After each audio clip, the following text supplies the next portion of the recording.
að teyma hest við hlið. En hvernig skal halda rétt í tauminn? Taumhaldið sem við höldum í heitir taumbrú. Fyrst sett tauminn í kross. Síðan haldið og sett hinn endan í hendina svo hann lafi ekki niður. Og hér sjáum við aftur nærmynd, taumur settur í kross, haldið, svo tekið endan, sett í hendina og loka hendinni. Og þannig erum við komið með gott taumhald.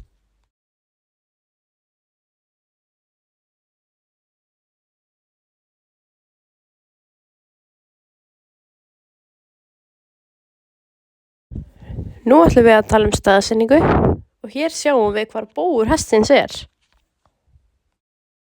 En knapinn skal staðsetja sig með innri öxlina í línu við bó hestsins þegar teymt hestinn við hlið.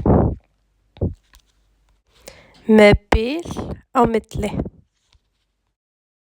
Og hér staðsetning knappans sýnd út frá hlið. Þegar teymt hest við hlið notkun pisksins notað sem hvatning og einnig til þess að hjálpa við að stoppa. En það skal bara nota piskinn þegar að maður þarf að hvetja eins og setja hann fyrir aftan hestinn þarna og þegar maður þarf síðan að stoppa og þá hann settur fyrir framann. En annars skal bara halda pisknum.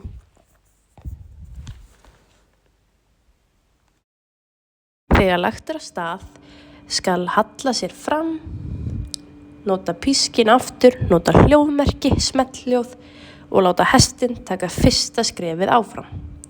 Og svo labba rösklega áfram í línu við bóg hestsins. Það skal passa að taumsambandið sé síðan laust og ekki snerta það neitt og labba rösklega áfram.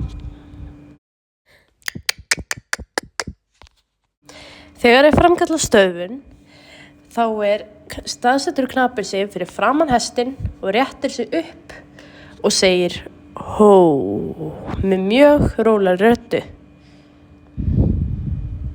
Svo endurtekur hann og fyrir framan hestinn réttir sig upp og hó.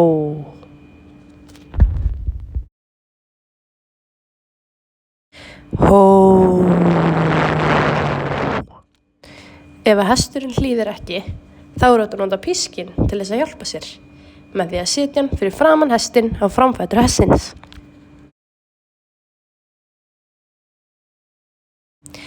Þegar snúið við með hestinn skal huga því að hesturinn á að færa sig frá knapanum en ekki í kringum knapan og labba svo rösklega áfram í línu við bó hestsins og hafa bil á milli. Já, ok. Hesturinn á að fylgja manni eins og skuggi og það ekkert skemmtilegra heldur en hann flugteymist með manni og fylgir manni. Ef það gengur vel gott að auka hraðann og fara að skokka.